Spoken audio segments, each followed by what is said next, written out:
Buenos días con todos, buenos días. Hoy es un día muy especial.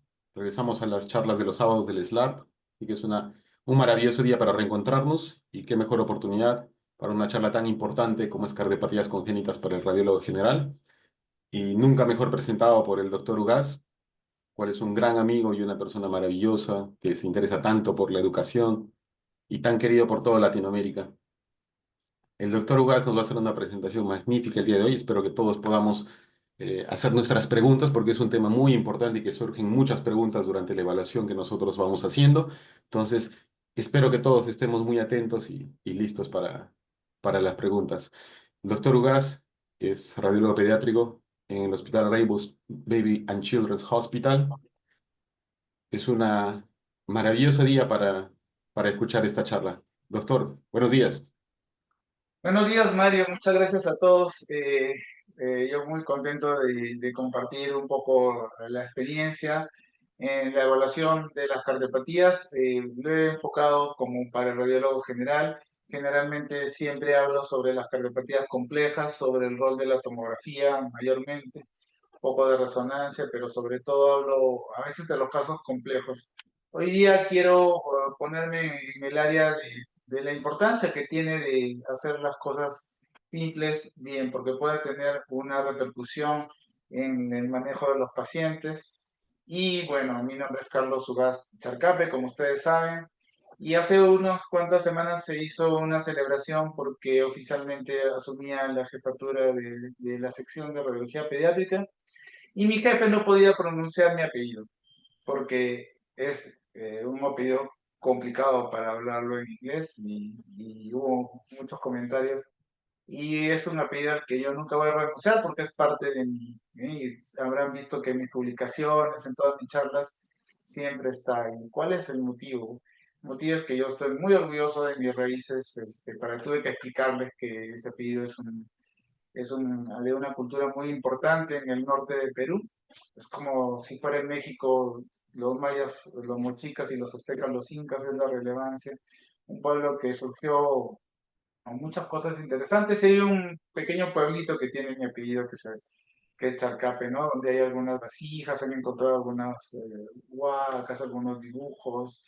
Y pues yo estoy muy orgulloso de ese antecedente porque es el apellido de mi abuelo y de mi madre. Entonces, mi abuelo fue una persona muy trabajadora y salió de un origen muy humilde y aprendió inglés con la práctica con los trabajadores y fue jefe de una compañía americana. Y acá podemos ver a mi mamá que siempre fue la persona con más energía y fue pues luego de que mi abuelo sea como el jefe de la familia, lo soñó mi madre, que bueno, ya no está, hace poco se ha ido a este mundo, pero que su fuerza, su energía va a ser siempre mi luz, ¿no? Ella me formó con mucho amor y pues hasta el último momento me insistió en que yo siempre trabaje de lo mejor por mí, avance y ayude a los demás, ¿no? Tuvimos hace un momento muy difícil y me dijo, tienes que ayudar, ayuda a las personas. Así que hoy día lo único que quiero decir es muchas gracias, mamá. La fuerza que tengo para haber hecho esta charla es por ti. Muy bien, no tengo ningún conflicto de interés. Estos son los dibujos que ha hecho mi hijita, son hermosos y van a acompañarnos durante la charla. Y voy a tratar de compartir un poco la experiencia que he tenido como radiólogo, tanto en Perú como acá, porque acá tengo la suerte de que el Hospital Rainbow también reciba muchos pacientes cardiópatas. Es parte de nuestro día a día. Así que vamos a empezar con un caso. De repente alguien en la audiencia puede escribir en el chat qué les parece este caso, les parece anormal, normal, qué es lo que les parece. No sé si alguien en el chat, Mario, puede escribir o decir qué les parece esta radiografía. Están viendo mi pantalla, ¿no? Sí, se ve muy bien.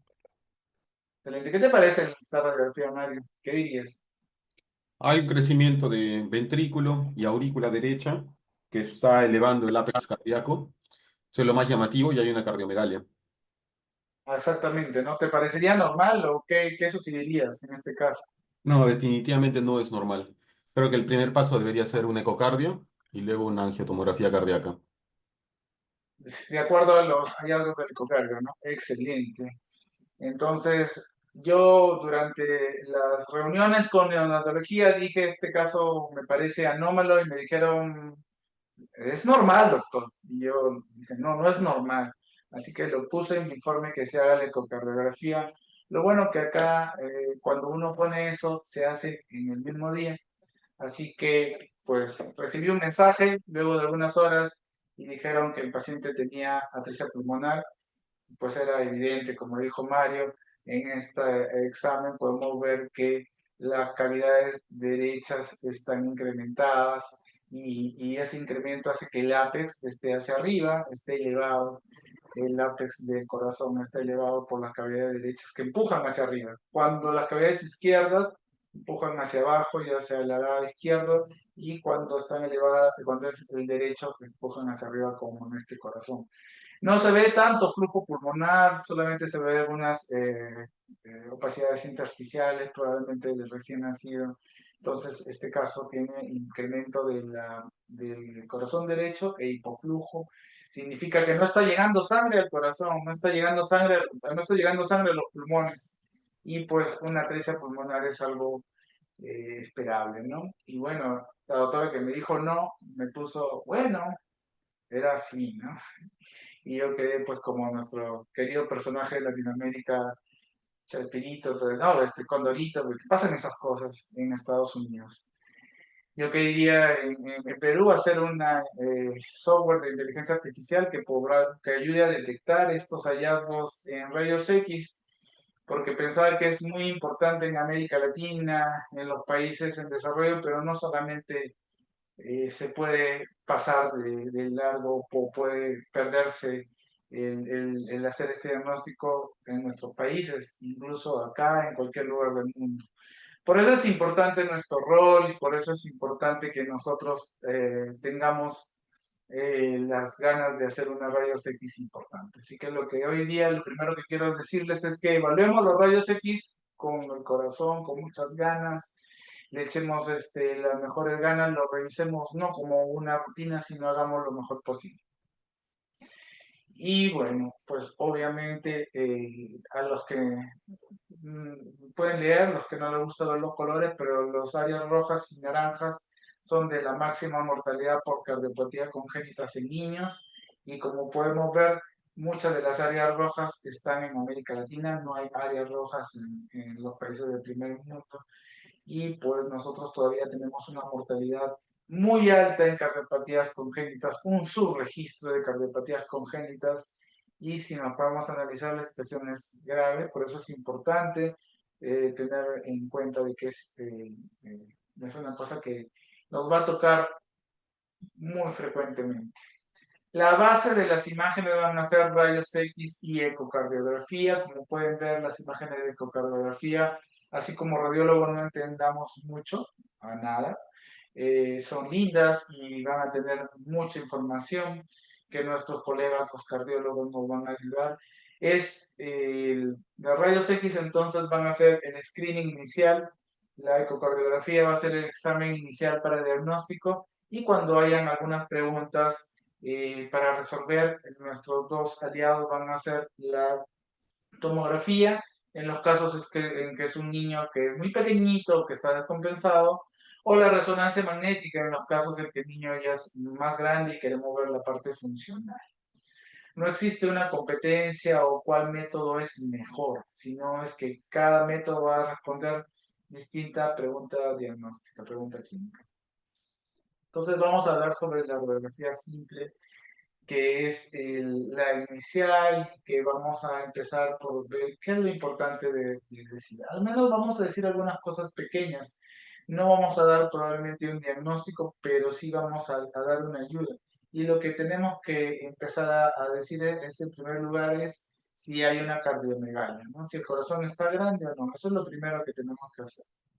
Los segundos, sí, pues ya es evidente, como el caso anterior, podemos decir el corazón derecho está peor, el corazón izquierdo está peor, o es un crecimiento global. Ayudar ligeramente, No es obligatorio, es algo opcional, pero yo lo encuentro muy divertido. Y tercero, que sí es obligatorio y que sí es importante, es decir, si hay flujo o no hay flujo pulmonar. Esto nos puede ayudar a guiar que es una cardiopatía que está obstruyendo el flujo pulmonar o es una cardiopatía, por ejemplo, un defecto en el septo, en el tabique entre los aurículos y los ventrículos que hace que haya demasiada sangre y hay edema pulmonar. Entonces, cada uno de esos va a ser distinto. Lo vamos a ayudar un poco al cardiólogo para que sepa también el grado de afectación en la vasculatura pulmonar, pues ellos no lo van a poder ver, ellos lo que van a ver van a ser las estructuras dentro del corazón de forma muy hermosa. ¿Cómo nos vamos a guiar para decir cardiomegalia? Poco a poco lo vamos a ir aprendiendo con nuestra experiencia, pero para llegar a la experiencia siempre sirven algunos parámetros, ¿no? El parámetro que más conocemos es el índice cardiotorácico. ¿Cómo hacemos el índice cardiotorácico? No se hace una línea, vamos a intentar hacerlo en estos anteriores, vamos a intentar, se hace una línea, se hace un diámetro máximo derecho, diámetro máximo izquierdo, se suman estos dos y se hace una ratio con la distancia máxima del tórax, ¿no? Muchos lo sabemos, es algo muy común de hacer, solo para recordarles. No siempre vamos a tener un corazón que va a tener una anomalía y va a tener un número exacto, pero es un parámetro útil. Es un as bajo la manga que debemos utilizar, especialmente cuando estamos haciendo nuestra curva de aprendizaje, ¿no? En recién nacidos, en niños pequeños, el índice cardiotorácico va a ser alrededor de 0,60, en niños escolares va a ser 0,55 y en adolescentes 0,50 aproximadamente, ¿no? Estos son tres ejemplos de tres niños con cardiopatía. Acá podemos ver un crecimiento total de las cavidades. Acá podemos ver un crecimiento básicamente del ventrículo izquierdo, está el ápex hacia abajo y vemos mucha vasculatura, una hiperflujo. Acá vemos un corazón grande en general con un poco de edema, ¿no? Muy bien. Entonces, poco a poco vamos a ir aprendiendo a ver cómo es un corazón normal. Nosotros vemos muchos corazones de niños, de recién nacidos. Básicamente el día a día acá en el hospital es ver rayos X de recién nacidos. Tenemos una unidad de recién nacidos importante. Y debemos recordar que pues el timo se va a ver muy frecuentemente y el corazón va a ser así, ¿no? Tener nuestro corazón ahí, siempre apuntando el ventrículo izquierdo hacia abajo. Si está apuntando hacia arriba, ya hay algo raro. Y en este caso ponemos vasculatura, opacidades intersticiales que son frecuentes en niños, ¿no? Ahora tenemos el timo, que también es frecuente de ver en recién nacidos. Entonces empecemos con lo que tenemos que decir primero. Tenemos que decir primero si el corazón es pequeño o está agrandado. Y cuando está agrandado puede ser por las cavidades derechas, como en este caso. Acá podemos ver que el ápex está elevado. Ahí yo lo hago dramáticamente para que lo puedan ver ustedes. El ápex elevado. Algo está pasando con las cavidades derechas que están empujando los ventrículos hacia arriba. Acá el corazón está grande, sí, y vemos que el ápex está hacia abajo. El crecimiento de cavidades ha hecho de que el ápex esté hacia abajo. Incremento de cavidades, probablemente el ventrículo izquierdo sea el causante. También vemos que es una aorta prominente y la vascularidad es ligeramente incrementada. Y estos también van a ser casos en los que solamente es una hipertrofia generalizada, el corazón está redondo, casi oval, ¿no? Es frecuente ver esto en casos de reposición de grandes arterias o anomalía de Einstein.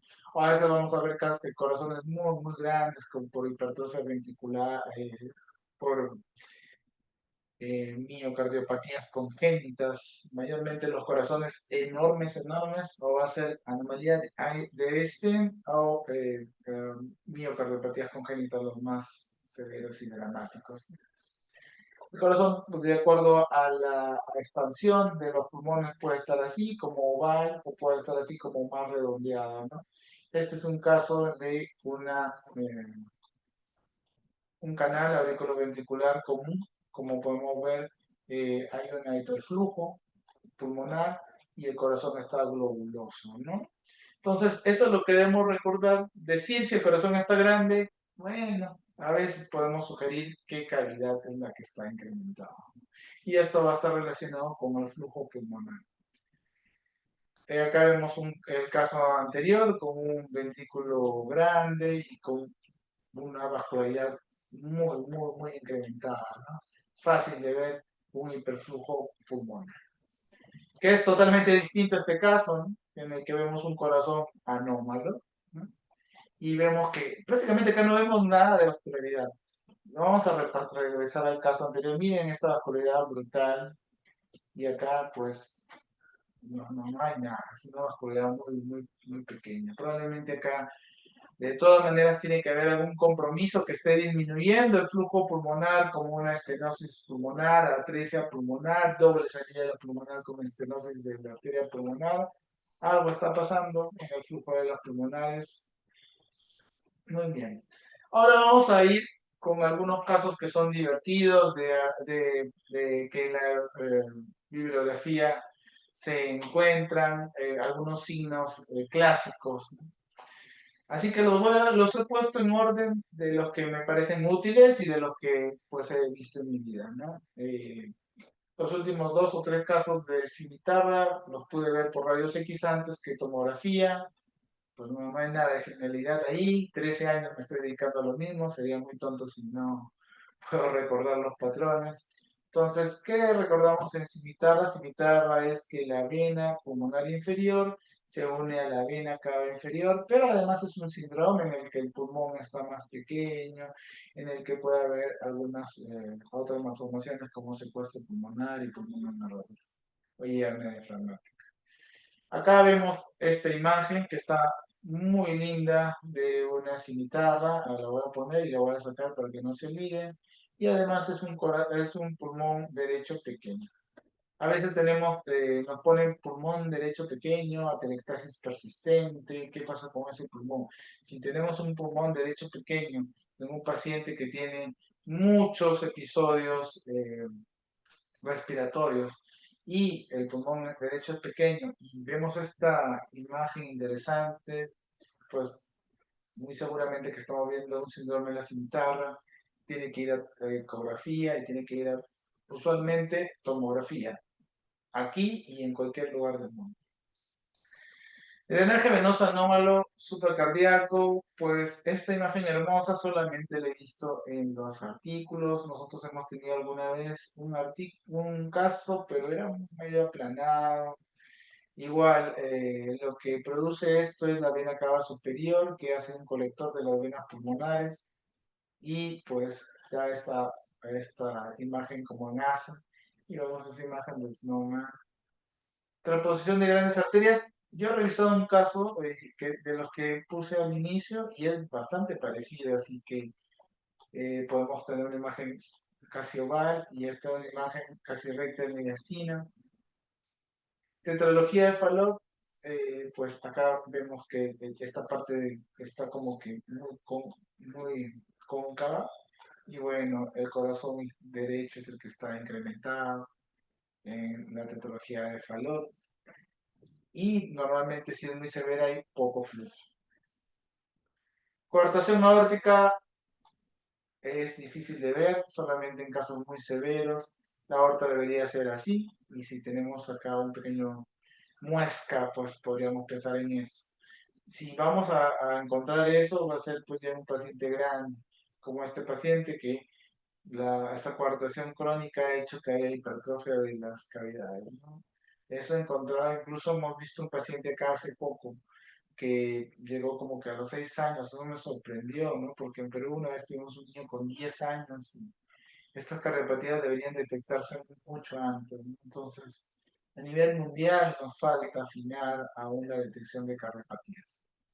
Vamos a ir con la modalidad de disección transversal. El rayos X entonces es nuestra amigo inicial, nuestra modalidad de inicio. Luego vamos a seguir con la modalidad de sección transversal. La principal, la ecocardiografía. La ecocardiografía va a ser la inicial para dar un diagnóstico. Es campo mayormente de los cardiólogos. Vemos el atrio derecho, el atrio izquierdo, que un hermoso defecto, como lo podemos ver en tomografía. A veces es difícil de medir, en resonancia sí se ve lindo, obviamente a veces que no se ve. El ecocardio podemos ver cómo pasa la sangre de un lugar a otro, este defecto entre ambos atrios. Entonces, es la modalidad diagnóstica inicial. Debemos recomendarla, debemos de, pues, si no es una cardiopatía, es mejor decir, pues, lo siento, que dejarlo pasar, ¿no? Siempre debemos recordar que el centro de nuestra atención tienen que ser los pacientes y los pacientes se van a favorecer si en todos los casos en que nuestra experiencia nos diga que debemos usar ecocardiografía, debemos usar ecocardiografía.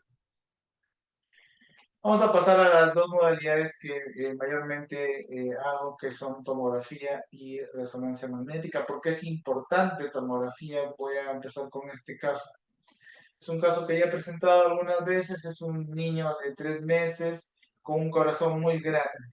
Cuando tenemos un recién nacido con un corazón muy grande, pues, y vemos que no hay CIA, no hay CIB, no hay estenosis pulmonar, entonces nos ponemos preocupados, porque o es una miocardiopatía y no hay otra solución que hacer trasplante cardíaco, lo cual en América Latina es muy difícil de conseguir y acá en Estados Unidos es pronóstico también va a ser complicado, o es una alcapa, que es una anomalía de las coronarias, que pues la arteria coronaria está en una posición inadecuada, se pone en su lugar y se revierte y el pronóstico cambia. Entonces, en este caso, hicimos la tomografía, vimos un corazón muy grande, lo mismo en la ecocardiografía, y vemos cómo en este caso, pues, la arteria coronaria izquierda está originada de la arteria pulmonar. Acá vemos la arteria pulmonar y acá vemos la aorta, y acá vemos la arteria coronaria izquierda, cómo se origina de la arteria pulmonar, ¿no? Mientras que la coronaria derecha sí salía de la aorta en su origen habitual. Esto se cambia, se posiciona en su posición habitual acá y pues con eso el niño cambia todo su pronóstico. Entonces la tomografía es importante, la tomografía coronaria, porque puede significar el cambio del pronóstico de la vida de un paciente, ¿no? Por eso es importante el siempre tomar en cuenta que la tomografía tiene que estar en nuestras modalidades diagnósticas. Hay algunas condiciones previas para hacer una tomografía. Lo primero es que yo les animaría a hacer tomografía siempre y cuando puedan estar supervisando cada una de las adquisiciones. Si no está o no supervisando, pues siempre van a haber problemas. El radiólogo tiene que estar mirando ahí siempre. De otra forma, no va a haber una tomografía con calidad. Si no hay supervisión, no hay calidad. Hay que estar con las adquisiciones para decir en qué momento vamos a adquirir y todo. Un tomógrafo que sea racionalmente nuevo, inyector automático, incluso a los recién nacidos. Acá había alguna resistencia, algunos pacientes que la vía no va a soportar. La calidad es totalmente distinta con inyector automático, entonces para usar eso tiene que tener una vía adecuada. Nunca dejen de hacer, decir, bueno, tiene catéter central, pongámoslo por ahí, tiene catéter venoso, pongámoslo por ahí. No, tiene que tener una vía periférica dedicada. Si no, no se hace. Eso hay que aprender. Y bueno, ver si colabora o si se cede al paciente. Es importante. Con los tomógrafos actuales no se necesitan los bloqueos, es algo que ya pasó a la historia, o la premedicación. Muy bien, ¿cuáles son los objetivos en la tomografía cardíaca? Generalmente es ver las coronarias, es la gran ventaja que tiene la tomografía en comparación con la resonancia. Acá vemos que esta es la coronaria izquierda, está saliendo del lado izquierdo y la coronaria derecha debería salir acá, pero no, está saliendo junto con la coronaria izquierda. Es una posición anómala de la arteria coronaria derecha. Y como vemos, el inicio, la parte inicial está estenótica, entonces estos pacientes hasta pueden tener muerte súbita. Es importante el diagnóstico para saber si es clínicamente relevante o no. Le hacemos resonancia magnética para ver una prueba con estrés, ¿no? Porque a veces puede ser una variante anatómica sin importancia. ¿Para qué más sirve la tomografía? La tomografía sirve para los casos complejos fuera del corazón. Dentro del corazón, el ecocardio ve muy bien. Fuera del corazón no va a llegar el ecocardio a ver, por ejemplo, en este caso, las cuatro venas pulmonares. No se unen al corazón, sino que se unen a un colector que baja y que llega hacia la vena más importante del hígado, que es la vena porta. Es un drenaje venoso anómalo infracardíaco hacia la porta. Obviamente eso no lo va a poder ver la ecocardiografía y lo vamos a tener que ver por tomografía computarizada. A veces es difícil hacer mediciones, especialmente de las estructuras extracardíacas. Los CIA y los CIB nos ven hermosos, pero la parte distal de la aorta, las arterias pulmonares, las ramas no las pueden ver también. Y hay algunos parámetros que son los parámetros que están estandarizados con el Z-score. Así que sirven mucho para mediciones. Es el único video que no se puede ver, pero tenemos que ver Mapcast. Mapcast es casi algo de lo más importante que ver con tomografía. ¿Qué es una MAPCA? A veces la arteria pulmonar no sale del ventrículo, entonces tenemos algunas ramas que salen de la aorta, ramas pequeñas que usualmente tienen tendencia a obstruirse y a hacer hipertensión, tienen que ligarse o tienen que juntarse con la arteria pulmonar y hacer una unifocalización o tienen que ligarse porque se obstruyen.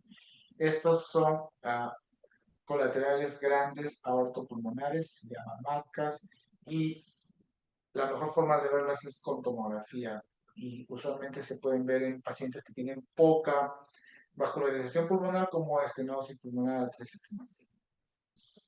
Finalmente, recordemos que somos radiólogos, no solamente el corazón es nuestro objetivo, tenemos que ver los pulmones, como en este caso que vemos que hay un puente entre ambos pulmones, se llama pulmón de herradura, o en este caso que vemos muchas malformaciones de la segmentación vertebral, hemivértebras. Es muy frecuente en los pacientes cardiópatas que tengan este tipo de malformaciones y recordemos que ver el paciente como un todo. La resonancia magnética, quiero recordar estos casos que son los clásicos en los que ayuda la resonancia magnética, en la que coreografía ve algo que se mueve, pues hiperecogénico y no saben si es un trombo o un tumor. Entonces, la única forma de verlo es acá en una resonancia, vemos que es intenso, pero acá en la secuencia de contraste, cata contraste. Entonces, no es un trombo, es un tumor, fue un mixoma del ventrículo derecho. Es una de las clásicas ventajas de la resonancia magnética. La tomografía no lo va a ver, lo que lo va a ver va a ser resonancia magnética.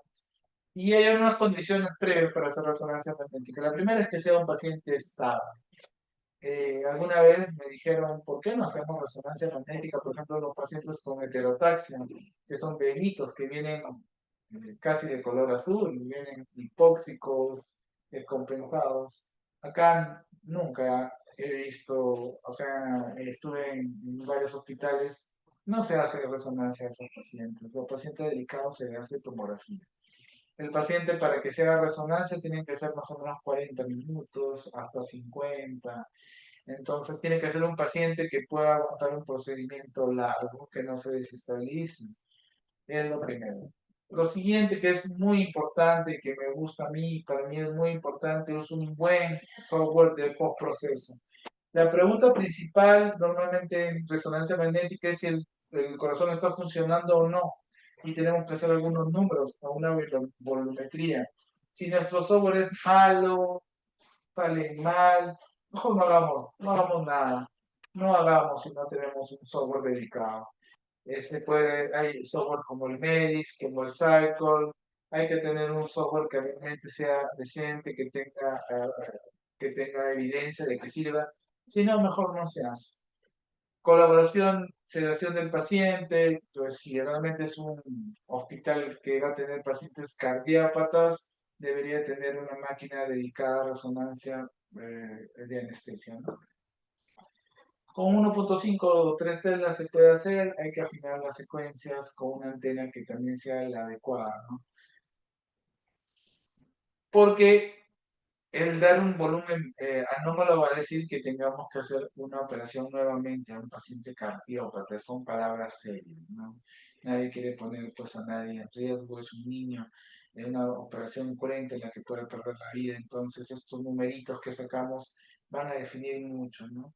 La volumetría nos va a decir si el corazón está funcionando o no, especialmente el derecho, sigue siendo el gol estándar, la resonancia es por encima de la ecocardiografía. Así que es importante hacer buenas mediciones de los ventrículos. La otra medición que son importantes son la flujometría, podemos decir si hay regurgitación, si hay estenosis, si las velocidades están adecuadas, si están patentes shunt, como los que hacemos en el Fontan. Es importante hacer el Q-flow.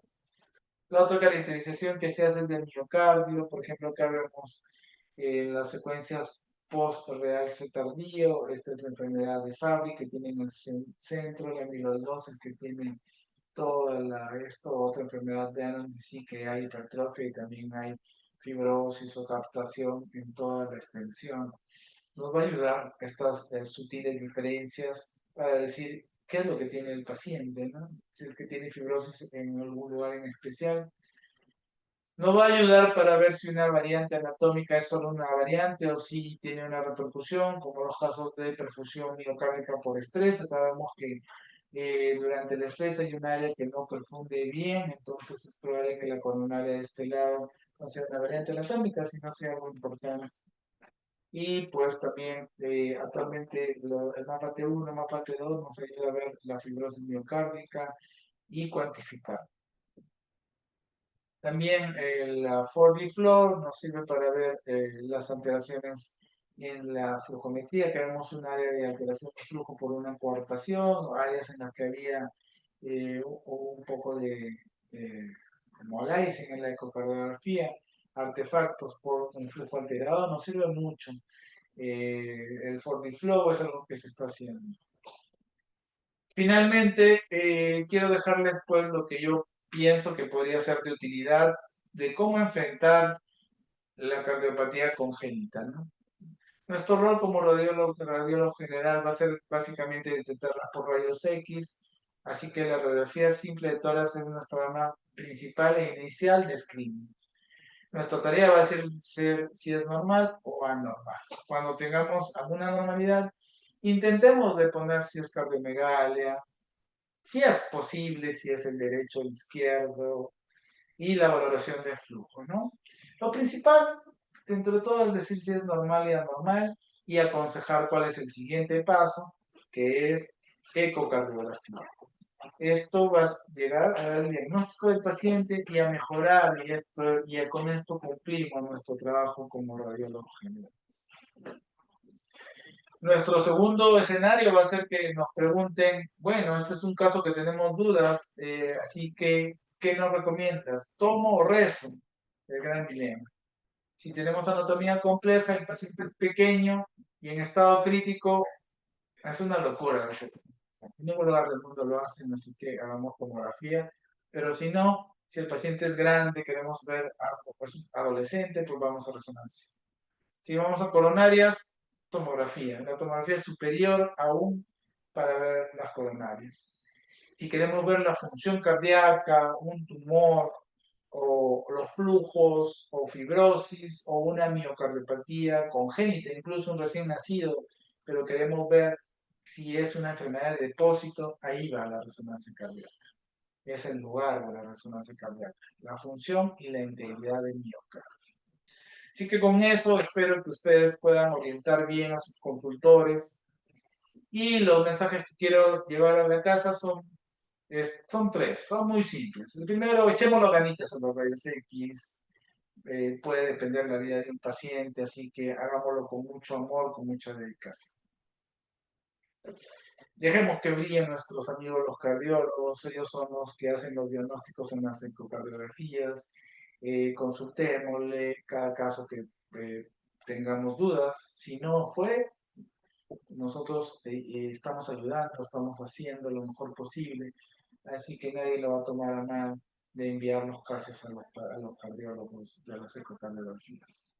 Y finalmente, no existe mejor tomografía, mejor resonancia, son métodos complementarios. Si el niño está muy mal, está respirando, básicamente por mucho esfuerzo, pues tiene que ir a la tomografía. Si el paciente está estable, pues es un follow-up, es un paciente conocido, queremos ver permeabilidad de chance, que vaya a la resonancia, ¿no? Si queremos ver una masa, cómo está el miocardio, tenemos que hacer resonancia. No hagamos resonancia si no tenemos las condiciones de tener un buen software de procesamiento. No hagamos tomografía si no tenemos las condiciones de no tener una buena vía. No dejemos que hagan en cualquier vía que se les ocurra. Tiene que ser con inyector, tiene que ser con una vía adecuada. Si vamos a hacer una imagen avanzada, tenemos que hacerla bien. Quiero agradecer a dos amigos que me han ayudado con algunas imágenes, como la doctora Comping, el doctor Julio Aguilar, radiólogo y cardiólogo, me han ayudado con esto, a dar una idea de cómo enfocarlo. Y bueno, quería aprovechar porque este año ha sido muy retador para mí, pero mi familia de Lesnar me ha ayudado, todos, ¿no? Como los que están presentes hoy, Mario, Rufo, todo el equipo de docencia. Pero quería nombrar pues a algunos con los que bueno, han tenido toda la paciencia de recibirme casos para consultas y han sido parte de amigos y maestros en estos meses.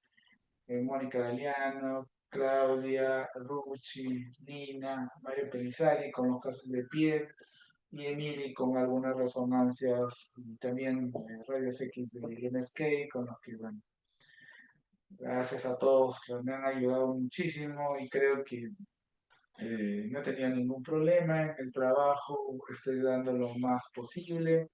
Les agradezco mucho. Ahí dejo mi correo si tienen alguna duda.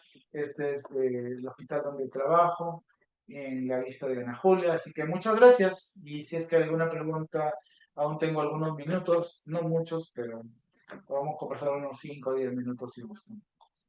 Muchas gracias, doctor. Estaba fantástica la presentación. Muchísimas gracias por todo. Y he estado encantador, sobre todo la parte de rayos X, que es una parte tan fundamental. Yo quería preguntarle, doctor, ¿qué tanto deberíamos arriesgarnos en los rayos X a dar un diagnóstico más allá de los crecimientos de cámaras? Que deberíamos poner en nuestros rayos X, por ejemplo, probable tetralogía de Fallot o probable atresia, o no es lo recomendable para este tipo de modalidad? Yo creo que simplemente el que no se nos pase una cardiopatía es suficiente. No debemos de llegar a algo más. Hay algunos casos muy específicos, probablemente con los 13 años que estoy trabajando, viendo con imagen cardíaca, por ejemplo, una cimitarra, podríamos animarnos a decir eh, hipoplasia pulmonar con imagen vascular en el lóbulo inferior derecho. El diagnóstico de cimitarra está en los diferenciales, se podría sugerir. No creo que deberíamos ir más allá. Creo que yendo simplemente a decir este corazón no está bien ya es suficiente y este flujo está bajo alto es suficiente. No debemos ir más allá. Eso, bueno, se logra con eso, si es que pues en nuestra expertise en unos años no se nos pasa ninguno, ya estamos haciendo mucho. Excelente, doctor. Yo quería recalcar algo que ha dicho muy bien, y es la parte de tener mucha seguridad a qué paciente ponemos en el resonador, porque es una cosa que hasta que no nos pasa, realmente no recapacitamos en la gravedad de esto y la importancia de ver muy bien a nuestros pacientes que ingresamos al resonador. Hay pacientes cardiópatas que no están estables y que el equipo en conjunto de todo el hospital está sugiriendo una resonancia. Hay que ser muy prudentes en ello, porque en verdad pueden pasar cosas graves y cuando nos pasen, realmente vamos a tener muchos problemas. Algo también hay que recalcar, no solo para las resonancias cardíacas, los pacientes cardiópatas, nos traen un reto. Y no, hay muchas resonancias que les piden a los pacientes cardiópatas, como resonancias de cerebro, resonancias de abdomen.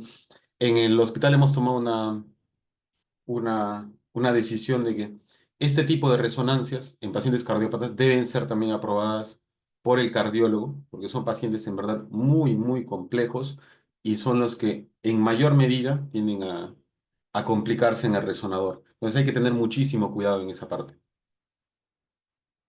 Yo estoy de acuerdo. En algún momento, alguna vez te conté una anécdota que me dijeron, ¿por qué no le hacen resonancia a todos los pacientes para venir radiar? Y pues no, ¿no? La tomografía cada vez tiene menos radiación. Obviamente es importante, la radioprotección es fundamental y yo me gusta defender eso, pero pues creo que hay que hacerlo bien, ¿no? Hacer las cosas bien. Acá algunas veces he visto que aún hacen dos fases, algo que no se debe hacer en tomografía cardíaca. Se debe hacer un campo de visualización correcto, se debe hacer un CT de igual muy bajo y felizmente cada vez, incluso ya en América Latina, hay cada vez más equipos que tienen radiación baja, ¿no? Hagamos prospectivo también. Hagamos un examen adecuado. Normalmente con la tomografía vamos a responder casi la mayoría de las preguntas. Y resonancia magnética hay que hacerlo, pero con mucha seguridad para el paciente, ¿no? Y lo otro es que sí se tiene que tener un buen software para el postprocesamiento. Si no, no Importante. forma hacerlo, porque vamos a dar una respuesta errada y eso puede depender un cambio de válvula. En un niño se puede morir simplemente porque quisimos hacer algo que no es adecuado. Hagamos siempre, tampoco si no tenemos inyector, no hagamos tomografía.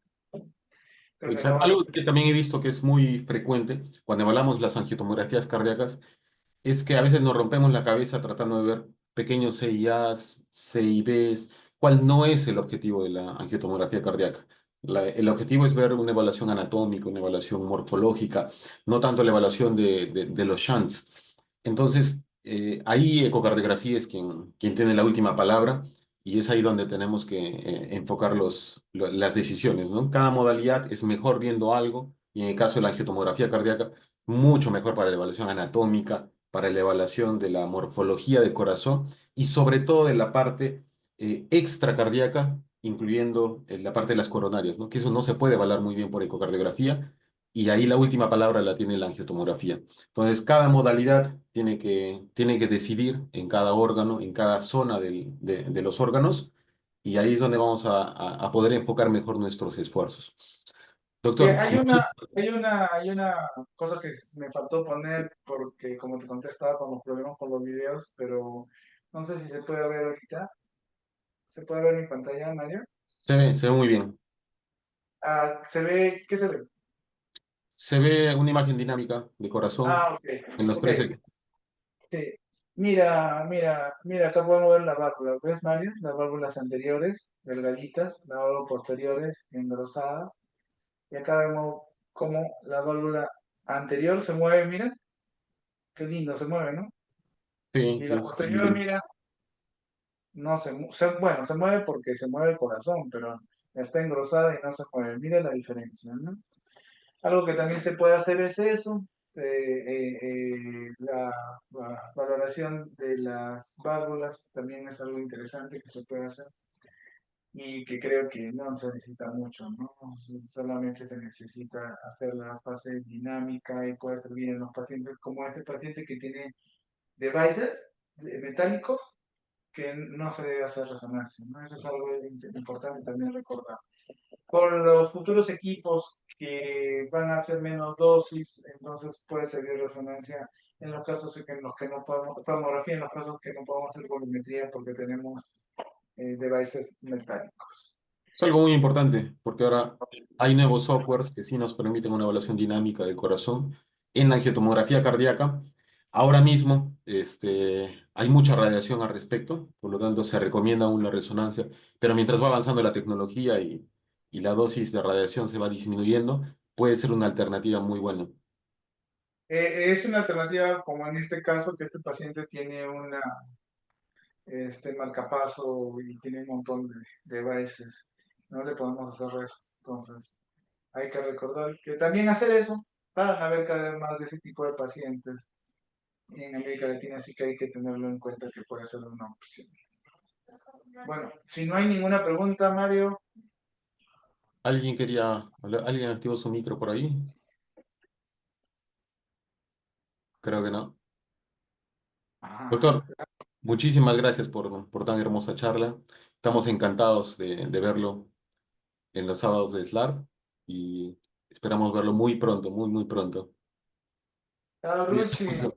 Un abrazo muy Perfecto, fuerte, doctor. obrigado. Que le vaya todo muy bien. Que tengan buen día. Gracias, Mario. Un gusto verte. Saludos a todos. Gracias a Igualmente, todos. saludos a todos. Nos Chao, vemos muy Pepa. pronto. Cuídense. Nos vemos, Claudia. Chao, chao. Nos vemos. Bye, bye.